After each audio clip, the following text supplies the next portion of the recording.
आप एक बात मुझे बताइए, वैसे आप पत्रकार हैं, आपको बोलने की तमीज है?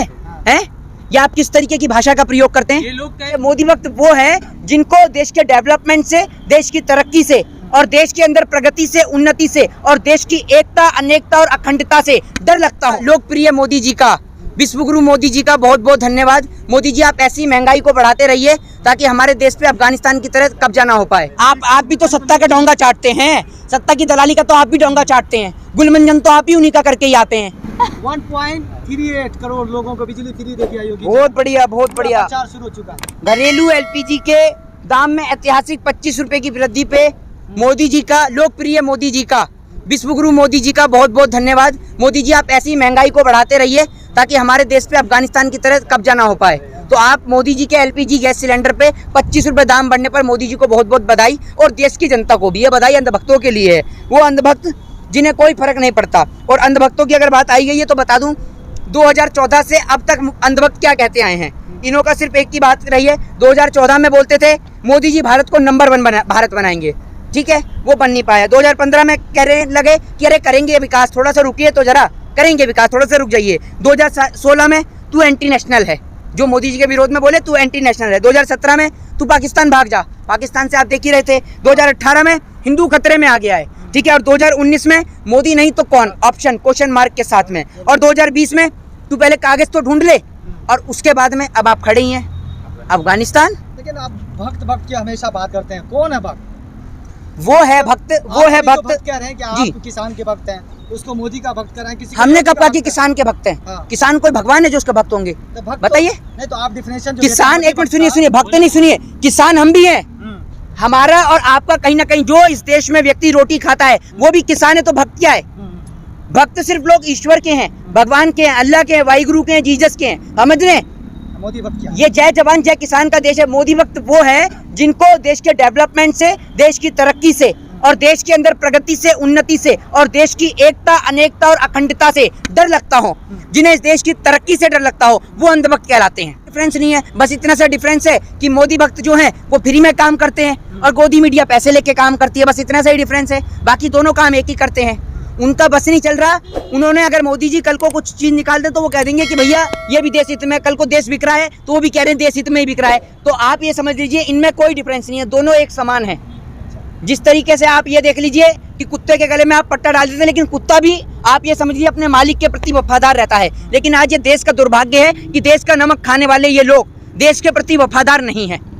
ये अपने देश के लिए गड्ढे खोदने में लगे हुए हैं, देश को गर्त में डालने लगे हुए, सिर्फ चंद पैसों के खातिर, सिर्फ चंद पैसों के खातिर। जिस तरह से अफगानिस्तान में तालिबान का जब कब्जा हो गया, लेकिन प्रधानमंत्री मोदी जी ने एक भी बार उन्होंने ना तो ट्वीट किया ना तो कोई बयान दिया। देखिए भैया, सीधी सी बात है, आपको सीधे तौर पे बता दूं, ना तो मैं अफगानिस्तान रहता हूं, ना मैं कभी अफगानिस्तान गया। आप अफगानिस्तान गए हैं? आप गोदी मीडिया का सेशन क्यों ले रहे हैं? गोदी मीडिया को पहले डिबेट करने के लिए पाकिस्तान और चाइना क्या कम पड़ रहा था, जो अफगानिस्तान की भी एंट्री करा डाली। अब अफगानिस्तान को भी बीच में ले आए हैं धकेल कर। तो आप एक बात मुझे बताइए, हम हिंदुस्तान में रहते हैं, हमें हिंदुस्तान सुनना पसंद है, ना कि अफगानिस्तान सुनना पसंद है।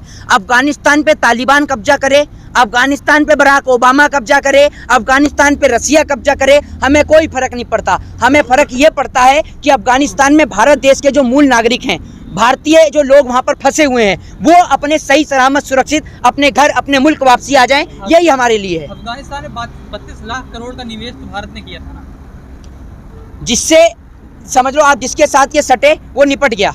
मोदी जी जिससे सटे हैं वो निपटा चला गया।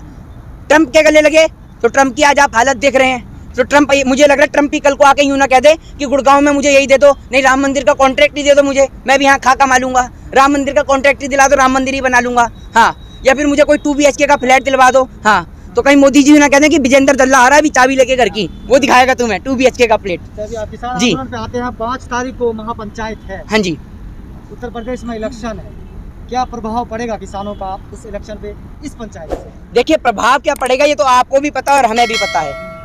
उत्तर प्रदेश के अंदर योगी जी का कोई काम पक्का नहीं है, सिवाय एक काम के, और वो है एडवर्टाइजमेंट। एडवर्टाइजमेंट पे लाखों करोड़ों रुपया खर्च हुआ है, इस बात में कोई दौराई नहीं है। एडवर्टाइजमेंट में योगी सरकार ने कोई कमी नहीं छोड़ी। कोई विपक्ष का पोस्टर नहीं, कोई बैनर, कोई होर्डिंग आपको नजर नहीं आएगा जब आप दिल्ली के बॉर्डर को क्रॉस करके उत्तर प्रदेश की सरजमी पे एंटर करेंगे। उत्तर प्रदेश में आप लखनऊ, कानपुर, वाराणसी इटावा, मैनपुरी, सैफई, कहीं भी आप घूम लीजिए, मुरादाबाद, तमाम जगह पूरे उत्तर प्रदेश में सिर्फ योगी जी के बैनर, पोस्टर्स, होर्डिंग के अलावा कुछ नजर तो नहीं। जीत गए। होर्डिंग, पोस्टर और बैनर से कैसे जीत सकते हैं? आपने देखा नहीं 2014 में प्रचार के बल पे जीता गया। देखिए मैं आपको बता दूं, 2014 में जीतने का कारण थी देश की दलाल मीडिया के पत्रकार, यही तो अभी भी समझ रहे हैं। अब पूरे देश को पता है कि ये पत्रकार जो हैं ये बिके पड़े हैं सरकार के हाथों। ये चैनल है भारतीय जनता पार्टी के राज्यसभा सांसद सुभाष चंद्रा के, ये चैनल है अंबानी और अडानी के, ये चैनल हैं देश को बेचने वाले दो गुजरातियों के। दो बेच रहे हैं तो दो खरीद रहे हैं। खरीदने वाले अंबानी और अडानी हैं, बेचने वाले मोदी और योगी हैं, मोदी और अमित शाह हैं। ये रंगा बिल्ला प्रॉपर्टी डीलर वाले, सस्ता जिसको पेट्रोलियम खरीदना हो, भारतीय सरकारी संस्थान खरीदने व बेचने के लिए रंगा बिल्ला प्रॉपर्टी डीलर से संपर्क करें। विधायक खरीदना बेचने के लिए इनसे संपर्क करें। आप पेट्रोलियम खरीदना हो, आपको कोई सरकारी संस्थान, लाल किला खरीदना हो, विधायक खरीदने हो, अच्छे और सस्ते दामों पे आप रंगा बिल्ला प्रॉपर्टी डीलर से संपर्क करें। क्या लगता है उत्तर प्रदेश में चुनाव तो होने वाले हैं, तमाम मुद्दे हैं, महंगाई है, बेरोजगारी है, लेकिन बात इन चीज़ों पर नहीं हो रही है। बात हो रही है जय श्री राम की। क्या लगता है आपको इस नाम पर वोट मिलेगा? शिक्षा स्वास्थ्य के नाम पे बीजेपी को वोट मिलेगा? आपको क्या लगता है? आपसे पूछता हूँ, बताइए, लगता है आपको? अभी तक तो जनता करती आई हो। शिक्षा के नाम पे, स्वास्थ्य और बेरोजगारी के नाम पे वोट के बजाय इनको सिर्फ घर घर जाके पिटाई के अलावा कुछ नहीं मिलेगा, क्योंकि सब जानते हैं स्कूलों की क्या हालत है। दारू के ठेके खुले मिलेंगे लेकिन स्कूल बंद मिलेंगे। सब जानते हैं कि क्या हालत है बेरोजगारी की, क्या हालत है नौकरियों की। अलीगढ़ का नाम बदल के हरिगढ़ रखने से कुछ नहीं होगा, बेरोजगारी का नाम बदलने से, नौकरी रखने से कुछ नहीं होगा। आपको जमीनी स्तर पे काम करना होगा, तभी कुछ होगा। ये आप एक बात मुझे बताइए, वैसे आप पत्रकार हैं, आपको बोलने की तमीज है? या आप किस तरीके की भाषा का प्रयोग करते हैं? ये लोग कहने वाले लोग हैं। ये अरे आप एक बात सुनिए, लोग कहने को क्या क्या कहेंगे, आप भी इस तरीके की बात कहेंगे? ये बताइए मुझे। आपने देखा, आप मौलाना अब्दुल कलाम आजाद के लिए भी इन्हीं शब्दों का प्रयोग करेंगे? बताइए। आप अशफाक उल्लाह खान के लिए भी यही शब्दों का प्रयोग करेंगे? जंतर मंतर पे देखा। ये आप लोगों की गलतफहमी है। सुनिए, आप लोगों का काम है देश में सांप्रदायिक दंगों को बढ़ावा बढ़ाना। आप इस देश में कैसे किसी संप्रदाय के लिए इस तरीके के बयानों का प्रयोग कर सकते हैं और ऐसे शब्दों के लिए? बताइए। आप ये बताइए कि क्या उनके खिलाफ कार्रवाई भी होगी, उनको बंद भी किया जाएगा? आप इस देश में कैसे ऐसे शब्दों का प्रयोग कर सकते हैं? आप एक पढ़े लिखे पत्रकार हैं, एक डेमोक्रेटिक कंट्री में रहते हैं, लोकतांत्रिक देश के अंदर माना आज़ादी है, अभिव्यक्ति की आज़ादी है, विचारों को व्यक्त करने की आज़ादी है, लेकिन आप किसी समुदाय के लिए, आप मौलाना अब्दुल कलाम आज़ाद को, जिन्होंने इस देश को मिसाइल दी, अगर आप वो सोचते कि वो मुस्लिम हैं, तो वो आप एक बात मुझे बताइए, वो पाकिस्तान को मिसाइल देते। और आप एक बात बताइए, मुस्लिम तो इनकी पार्टी में भी हैं, तो क्या भारतीय जनता पार्टी ने अपनी पार्टी से मुस्लिमों को भगाया? बताइए, एक मुस्लिम का नाम बता दीजिए जिसको भारतीय जनता पार्टी ने अपनी पार्टी से निकाला हो। शाहनवाज हुसैन मुस्लिम, मुख्तार अब्बास नकवी मुस्लिम, बताइए। दमाद है ना? हाँ, आखिर दमाद है। हाँ, ऐसे लोग जो ऐसे नारे लगाते हैं, बीजेपी के दमाद है। हाँ, तो जो बीजेपी के दामाद है तो वो हिंदू हो गए? ये बताइए, वो हिंदू हो गए? बीजेपी ने कब लगवाए थे क्या ये नारे? बीजेपी ने तो नहीं लगवाए। भारतीय जनता पार्टी के नेता भी थे उनमें? नहीं थे क्या नेता? आप भी तो सत्ता का डोंगा चाटते हैं, सत्ता की दलाली का तो आप भी डोंगा चाटते हैं। गुलमंजन तो आप ही उन्हीं का करके ही आते हैं, समझ रहे हैं? तभी तो आपको तो दिखाई देंगे नहीं भारतीय जनता पार्टी के उसमें नेता थे या नहीं थे। एक बात बताइए, सरकार इस तरीके के सांप्रदायिक बयान दिलवाती नहीं है तो सरकार उन्हें गिरफ्तार क्यों नहीं करती है? सरकार एक्शन क्यों नहीं लेती? किसान अगर जंतर मंतर पर प्रदर्शन करने के लिए जाए तो 250 लोगों की परमिशन होती है और रातों रात वहां पर इतने सारे लोग खड़े हो जाते हैं दिन में आकर वहां पर, और कोई कार्रवाई नहीं। आप ये कहना चाहते हैं कि ये बीजेपी की प्रवक्ता है? बिल्कुल है, संबित पात्र के मुंह बोले भाई दिखे हैं भी। हाँ।